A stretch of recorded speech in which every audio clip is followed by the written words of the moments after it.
Hi, welcome to Parnika Maths. Epinta Maths మా 7th chapter binomial theorem.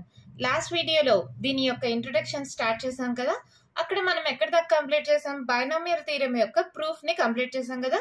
ఏంటి మా binomial థీరము? a plus b whole power n is equals to nc0 a power n plus nc1 a power n minus 1 b plus nc2 a power n minus 2 b square plus nc3 a power n minus 3 b cube plus and so on plus nc n minus 1 a power n a power 1 అంటే ఏం రాసుకుందాంలే a into b power n minus 1 plus ncn b power n. ఈ ఫార్ములాని కూడా derive చేసాం mathematical induction use చేసి, అవునా? ఇప్పుడు దీని నుంచి వచ్చే కొన్ని ఫార్ములాస్ని చూద్దాం. ఇప్పుడు మనం a plus B whole power n చూసాం. మరి a minus B whole power n ఏమవుతుంది? ఏం లేదమ్మా, దీన్ని మనం ఏం చేస్తామంటే a plus minus B whole power nగా రాసుకుంటాం. అంటే ఎక్కడెక్కడ బి ఉందో అక్కడ మైనస్ పెట్టేస్తాం, మైనస్ బి పెడతాం.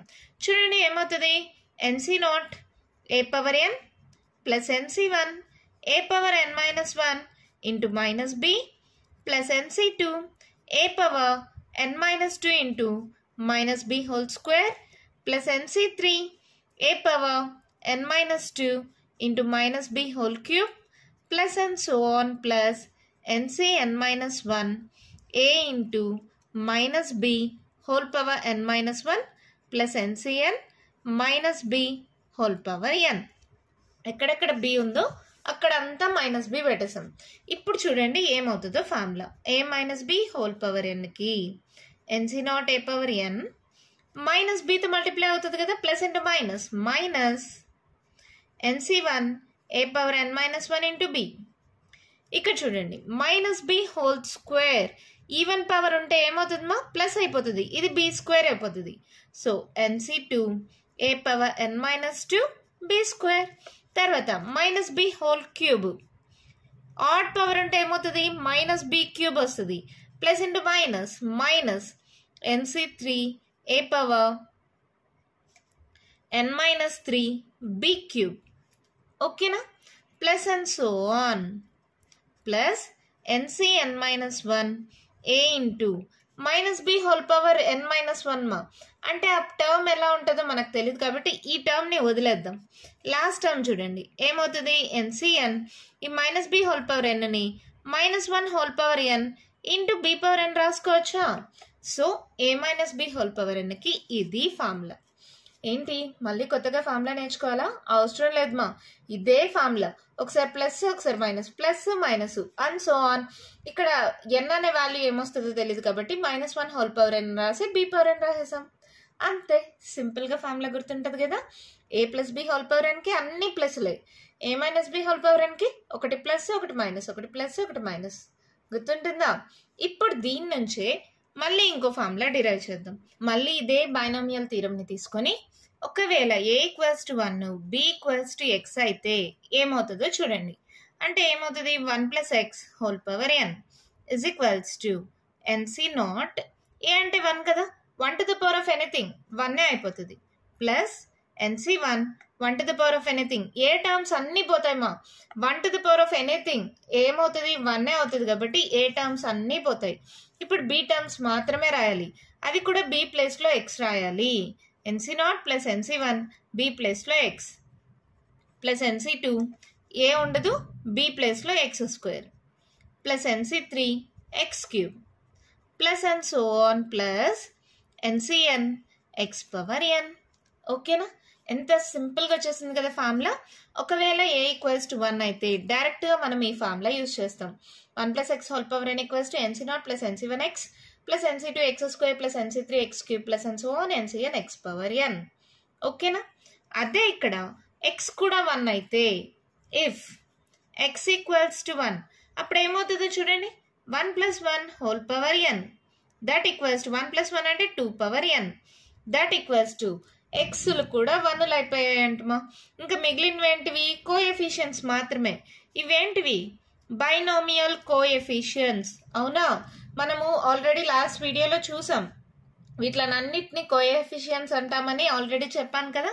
సో 2 power n ఈక్వల్స్ ఏమవుతుంది, NC0 plus NC1 plus NC2 plus NC3 plus and so on plus NCn. ఓకేనా. ఒకవేళ 2 power n ఉంటే ఈ ఫార్ములాని డైరెక్ట్గా వాడచ్చు.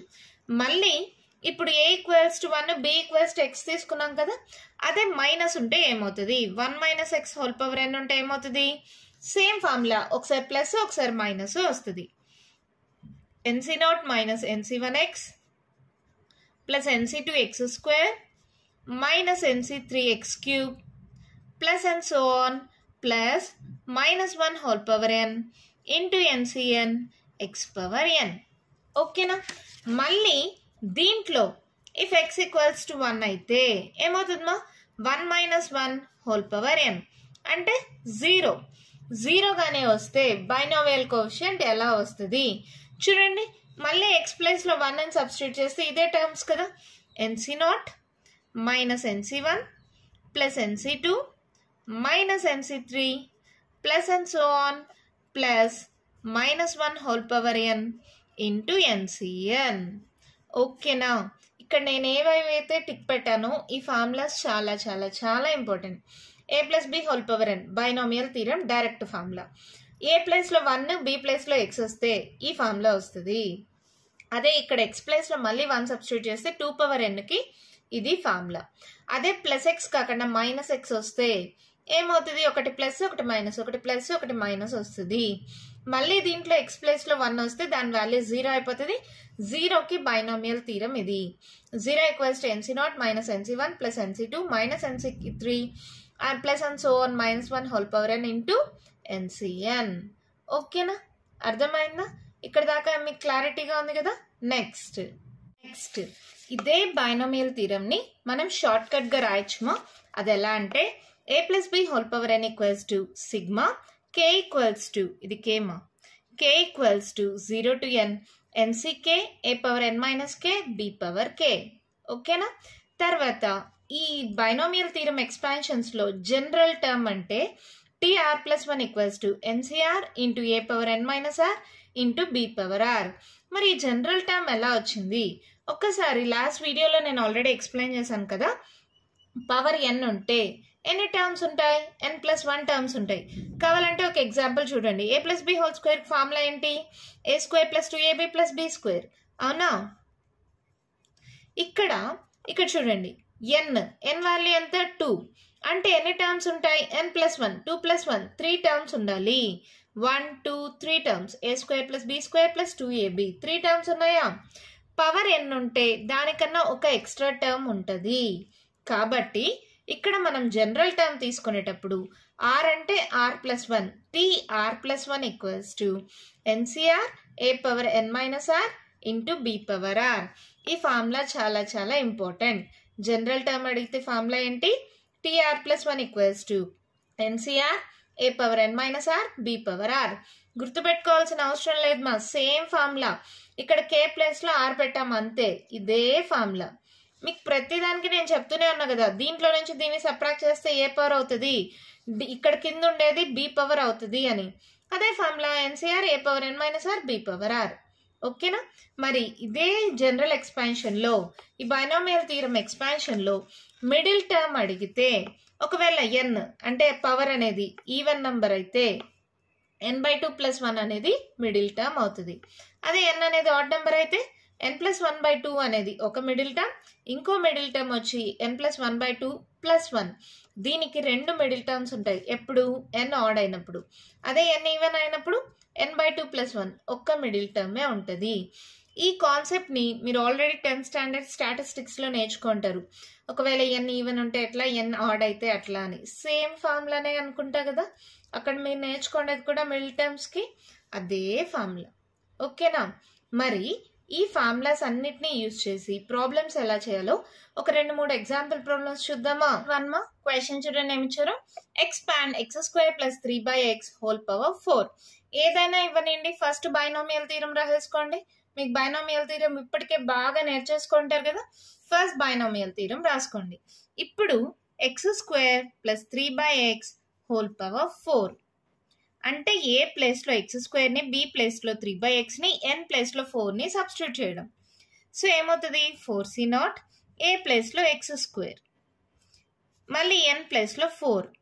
ఇక్కడ మీకు డౌట్గా ఉంటే రాసుకోండి మా, ఏ ప్లేస్లో ఎక్స్ స్క్వేర్, బి ప్లేస్లో 3/x, ఎన్ ప్లేస్లో 4. ఇవి అలాగే పక్కన రాసుకున్నారనుకో అప్పుడు సింపుల్గా సబ్స్టిట్యూట్ చేసుకోవచ్చు. ప్లస్ 4c1 ఏ ప్లేస్లో ఎక్స్ స్క్వేర్, 4 - 1 బి ప్లేస్లో 3/x, ప్లస్ 4c2 ఏ ప్లేస్లో ఎక్స్ స్క్వేర్, 4 - 2 బి ప్లేస్లో 3/x whole square, plus 4c3 ఏ ప్లేస్లో ఎక్స్ స్క్వేర్, 4 - 3 బి ప్లేస్లో 3/x whole cube, plus 4c4 ఏ ప్లేస్లో ఎక్స్ స్క్వేర్, 4 - 4 బి ప్లేస్లో 3/x హోల్ పవర్ 4. ఓకేనా? జస్ట్ ఏ ప్లేస్లో 2xని, బి ప్లేస్లో ఎక్స్ స్క్వేర్ కదా, ఏ ప్లేస్లో ఎక్స్ స్క్వేర్ ఓకేనా, బి ప్లేస్లో 3/x. ఓకేనా? పవర్స్ చూసుకోండి, 4c0, 4c1, 4c2, 4c3, 4c4. Okay, తర్వాత 4 - 1 4 - 2 ఇక్కడ whole square, 4 - 3 whole cube, 4 - 4 whole power 4. ఇది పర్ఫెక్ట్గా కానీ రాసుకోగలిగితే సాల్వేషన్ ఈజీ. మీరు ఆల్రెడీ గుర్తుపెట్టుకోండి, NC0 వాల్యూ కానీ NCN వాల్యూ కానీ 1 అవుతుంది. ఇప్పటికే నేను చాలాసార్లు చెప్పాను కదా, 4c0 వాల్యూ 1 అయిపోయింది. ఎక్స్ స్క్వేర్ హోల్ పవర్ 4 అంటే ఏమవుతుందమ్మా, 4 2s 8, A power m whole power n, A power mn అంటే ఈ రెండు మల్టిప్లికేషన్ చేయాలి, 4 2s 8, ప్లస్ 4c1 అంటే 4, ఇక్కడ X square whole cube 3 2s 6 X power 6 into 3/x, plus 4c2 అంటే 4 3/2 ఇంటూ 1 ఎక్స్ పవర్, ఇక్కడ చూడండి 4లో 2 పోతే 2 2 2s 4, 3 స్క్వేర్ 9/x స్క్వేర్, ఇక్కడ 4 3 2/3 2 1, మళ్ళీ ఇదేమవుతుంది చూడండి, 4లో 3 పోతే 1 X square, 3 3s 9 9 3s 27/x cube, plus 4c4 అంటే వాల్యూ 1, ఎనీథింగ్ పవర్ 0 అంటే A0 వాల్యూ 1 కదా, సో ఇది కూడా 1 అయిపోతుంది. ఇంకా మిగిలింది ఏంటి, 3 పవర్ 4. ఇక్కడ ఆల్రెడీ 27 దాకా రాసాం కదా, 27 ఇంటూ 3 ఏమవుతుంది, 7 3 is 21, 3 2 6 7 8 81/x పవర్ 4. ఓకేనా? ఇక్కడ దాకా అర్థమైంది కదా, జస్ట్ సాల్వ్ చేసుకుంటూ వస్తున్నా అంతే. X power 8 plus 4 3s 12 X power 6/x A power m by A power n, A power m - n, ఇక్కడ ఏం లేదంటే 1 పెట్టుకోండి, అప్పుడు ఎక్స్ పవర్ 6 - 1 అంటే ఏమవుతుంది, X power 5, 2 1s 2 2s, so ఏమైంది 3 2s 6 6 9 6 54, ఇక్కడ ఎక్స్ స్క్వేర్ ఒక 2 ఎక్స్లు పోతే ఇంకా మిగిలింది ఎక్స్ స్క్వేర్, తర్వాత 3 2 3 2 క్యాన్సిల్ 4, ఇక్కడ ఎక్స్ స్క్వేర్ పోతుంది, ఇంకొక ఎక్స్ మిగులుతుంది డినామినేటర్లో, 27/x ప్లస్ 81/x పవర్ 4. ఇది కూడా సాల్వ్ చేసింటే ఒకే స్టెప్ అయిపోయిండు, పర్వాలేదులే ఇంకో స్టెప్ రాద్దాం. X power 8 plus 12x power 5 plus 54x square, 27 4s 7 4s 28, 4 2s 8 9 10 108 plus 108/x plus 81/x power 4. ఓకేనా? ఇదే మన ఆన్సర్. ఎంత సింపుల్గా అయిపోయింది కదా, అర్థమైందమ్మా మీకు?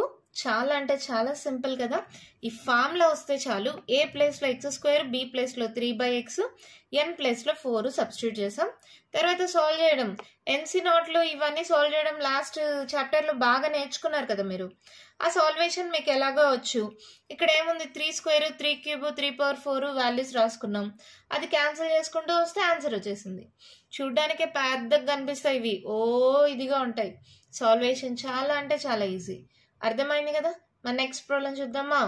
ఎగ్జాంపుల్ 3 ఎగ్జాంపుల్ 2 ఏంటంటే సేమ్ అదే మోడల్లో మీకు ఎక్సర్సైజ్లో చాలా ప్రాబ్లమ్స్ ఉన్నాయి, అక్కడ చూద్దాం. ఎగ్జాంపుల్ 3 చూడండి. Which is larger 1.01 to the power of 10 lakh or 10,000? ఈ రెండిట్లో ఏది పెద్దది అన్నారు. ఫస్ట్ దీన్ని సాల్వ్ చేసుకుందాం. దీన్ని ఎలా రాయొచ్చు? 1 plus 0.01 to the power of 10 lakh అని రాసుకోవచ్చా? ఓకే, ఇప్పుడు ఇదే మోడల్లో ఉంది. a plus b whole power n ఇదే మోడల్లో ఉందా? సో ఏమవుతుంది? ఎన్సి నాట్. ఎన్ అంటే ఇదే కదా. ఎన్ వాల్యూ వచ్చి 10 lakh, ఏ వాల్యూ వచ్చి 1, బి వాల్యూ వచ్చి 0.01. ఇలా ఉన్నప్పుడు ఏ వాల్యూ 1 అయినప్పుడు మనకు ఆల్రెడీ ఒక ఫార్ములా ఉంది. ఏంటది? ఇందాకే నేర్చుకున్నాం కదా. 1 అయినప్పుడు ఏంటి? ఈ ఫార్ములా యూజ్ చేసుకోవచ్చు కదా. ఎన్సీ నాట్ ప్లస్ ఎన్సీ1 ఎక్స్ ప్లస్ ఎన్సీ2 ఎక్స్ స్క్వేర్, ఈ ఫార్ములా వాడుకోవచ్చా? సో ఇదేమవుతుంది? 10 lakh C not plus 10 lakh C1 0.01. Okay, plus తర్వాత ఇంకా ఎన్నో టర్మ్స్ ఉంటాయి, అదర్ పాజిటివ్ టర్మ్స్ అని రాసేస్తున్నాం. ఓకేనా?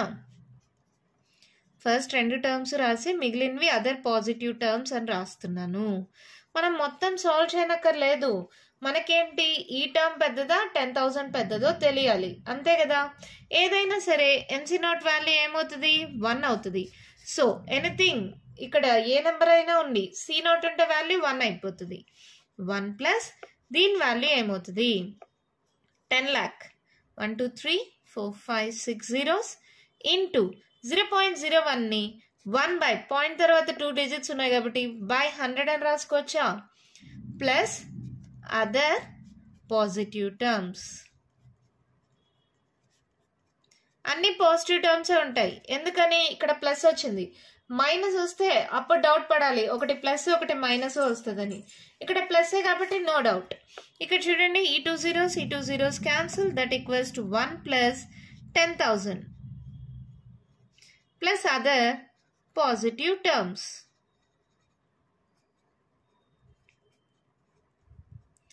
జస్ట్ ఈ రెండు యాడ్ చేయండి. 10,000 ప్లస్ 1 అంటే 10,001. అవునా? ఇక్కడ 10,000 పెద్దదా ఇది పెద్దదా అంటే ఇక్కడ ఏమొచ్చింది? 10,001 ప్లస్ అదర్ పాజిటివ్ టర్మ్స్.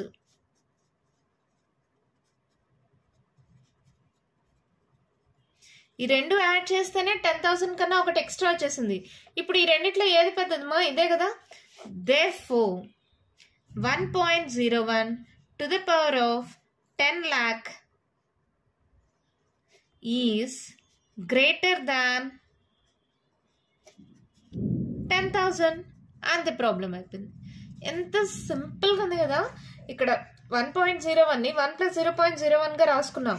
ఎప్పుడైతే ఫస్ట్ టర్మ్ 1 అయిపోతుందో, 1 అయినప్పుడు మనం ఈ ఫార్ములా యూజ్ చేసుకోవచ్చు. అది ప్లస్లో ఎన్సీ నాట్ ప్లస్ ఎన్సీ1 ఎక్స్ ప్లస్ ఎన్సీ2 ఎక్స్ స్క్వేర్ ప్లస్ ఎన్సీ3 X cube plus and so on.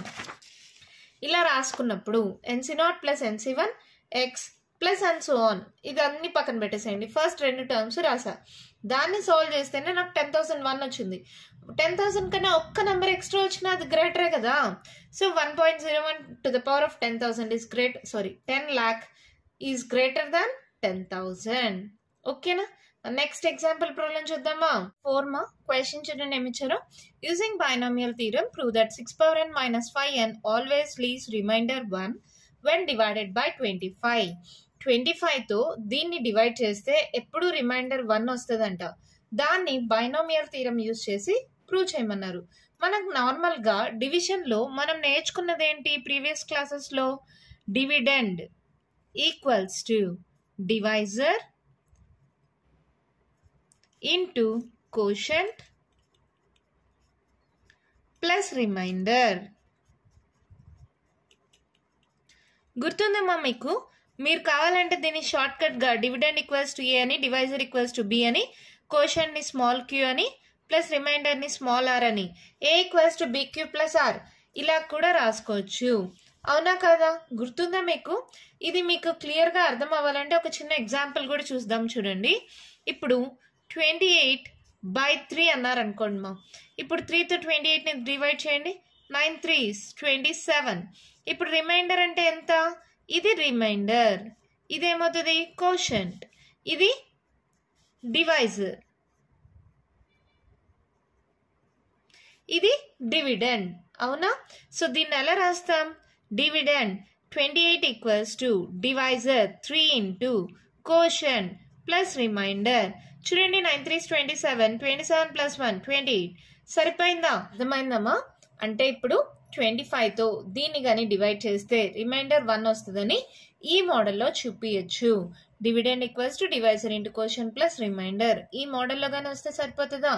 మరి ఇచ్చిన దాన్ని బైనామియల్ థీరంలో ఎలా సాల్వ్ చేస్తాం? ఎలాగా? ఇక్కడ చూడండి, మనం already 1 + x whole power n ఈ ఫార్ములా నేర్చుకున్నాం కదా. ఏంటి formula? nc0 plus nc1x plus nc2 x² plus and so on, లేదా nc3 x³ plus and so on plus ncn x power n. అవునా? ఇక్కడ నాకు 6 పవర్ n రావాలమ్మా. ఇక్కడ కానీ 5 ఉంటే 5 + 1 6 అవుతుంది, 6 పవర్ n వస్తుంది. So let x equals to 5 తీసుకుంటున్నాం. అప్పుడు ఏమవుతుంది? సబ్స్టిట్యూట్ చేయండి. 1 + 5 whole power n is equals to x value n, ఇది n c0 plus nc1 x value 5 plus nc2 x value 5² plus nc3 5³ plus and so on plus ncn x power n అంటే 5 power n. అవునా? ఇప్పుడు నేను ఏం చేస్తున్నాను? దీన్ని కొంచెం solve చేద్దాం. nc0 1 + 5 whole power n is equals to nc0 value కానీ ncn వాల్యూ కానీ ఏమవుతుంది? 1 కదా. దీన్ని సబ్స్టిట్యూట్ చేయండి. 1 ప్లస్ nc1 అంటే n, మీకు తెలిసిందే కదమ్మా. ఏదైనా సరే 1 ఉంటే దాని వాల్యూ n అవుతుంది. ఇక్కడ 5, nc2 అలాగే పెట్టుకోండి. 5² అంటే 25, లేదా 5² అలాగే పెట్టుకుందామా? 5² అలాగే పెట్టుకోండి, తర్వాత సాల్వ్ చేద్దాం. nc3 5³ plus and so on plus ncn value 1 అయిపోయింది. So 5 power n. అవునా? ఇప్పుడు చూడండి, ఇక్కడ ఏముంది? 5 + 1 6 కదా, 6 పవర్ n. ఇక్కడ నాకు 5n కావాలి. ఇక్కడ చూడండి ప్లస్ 5n ఉంది, ఇటు సైడ్కి పంపించేసేయండి. -5n. ఇంకా మిగిలింది ఏంటి? ఇక్కడ 1. ఈ అన్నిట్లో మనకు డివైడెడ్ బై 25 కావాలి కాబట్టి 5² ఎంతమా? 25 కదా. సో నేను 5² కామన్ తీస్తున్నా. 5² కామన్ ఏంటి? ఏం మిగులుతుంది? nc2. ఇక్కడ ఏం మిగులుతుంది? nc3. 5² పోతే ఇంకొక 5 మిగులుతుంది. ఇంకొకటి వస్తే nc4 5², అలా వస్తుంది కదా. Plus and so on. ఇక్కడ ఏమొస్తుంది? ప్లస్ ఒక హోల్ స్క్వేర్ కామన్ తీసాం కాబట్టి 5 పవర్ n - 2. అవునా కదా? ఇక్కడ చూడండి 5 పవర్ n - 2 5² రెండు కానీ యాడ్ చేస్తే a power m into a power n, a power m plus n. అవునా?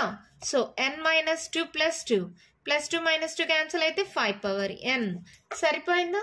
అంటే 2ని కామన్ తీసా కాబట్టి ఇక్కడ n - 2 పెట్టుకున్నాను. ఓకేనా? అర్థమైందా? ఇక్కడ దాకా నేను ఏం చేశాను? ఈ 1 అలాగే పెట్టుకున్నా, ఈ 5n ఇటు సైడ్కి పంపించేసా. మిగిలిన టర్మ్స్లో 5² ప్రతి దాంట్లో 5² ఉంటుంది కదా. 5³ 5 పవర్ 4 5 పవర్ n అన్నిట్లో 5² కామన్ తీస్తే ఇక్కడ 5² పోతే nc2, ఇక్కడ 5² పోతే 5 మిగులుతుంది. నెక్స్ట్ దాంట్లో 5 పవర్ 4 ఉంటుంది. 5 పవర్ 4ని 5² ఇంటూ 5² రాసుకోవచ్చు కదా. ఒక 5² కామన్ తీసాం కాబట్టి ఇంకో 5² ఉంటుంది. దీంట్లో హోల్ స్క్వేర్ కామన్ తీసాం కాబట్టి 5 పవర్ n - 2 అవుతుంది. ఇక్కడ దాకా అర్థమైందా? ఇప్పుడు చూడండి 6 power n - 5n is equals to 1 plus 5² అంటే 25 అని పెట్టేయచ్చా?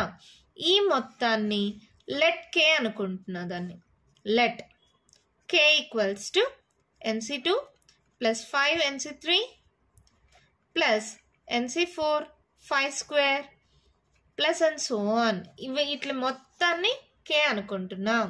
ఇప్పుడు చూడండి 6 పవర్ n - 5n ఆర్డర్లో రాసుకోండి. 25k plus 1. ఇది గమనించండి మా, లేకపోతే ఇదైనా. ఇది 6 పవర్ n - 5n ఏమవుతుంది? డివిడెండ్.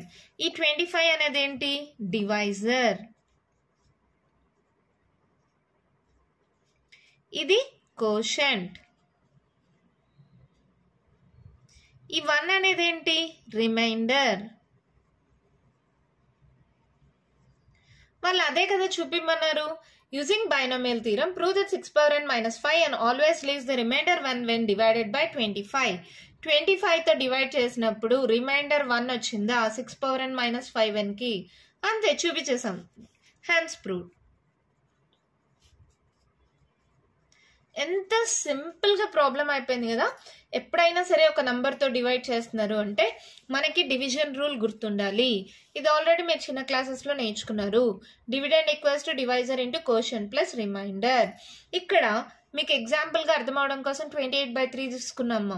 ఇది డివైజర్, ఇది కోషంట్, ఇది రిమైండరు, ఇది dividend. Dividend equals to divisor into quotient plus reminder. 9 3 27, 27 plus 1 28 సరిపోతుందా? ఇలా రాసుకోవచ్చు కదా. సేమ్ అలాగే 1 + x హోల్ పవర్ n ఈ ఫార్ములా ఇంతకు ముందే నేను డిస్కస్ చేశాను కదా. ఈ ఫార్ములాని యూజ్ చేసుకున్నాం. x ప్లేస్లో 5ని సబ్స్టిట్యూట్ చేసుకున్నాం. తర్వాత నాకు ఇక్కడ 25 కావాలి కాబట్టి 5² కామన్ తీసా.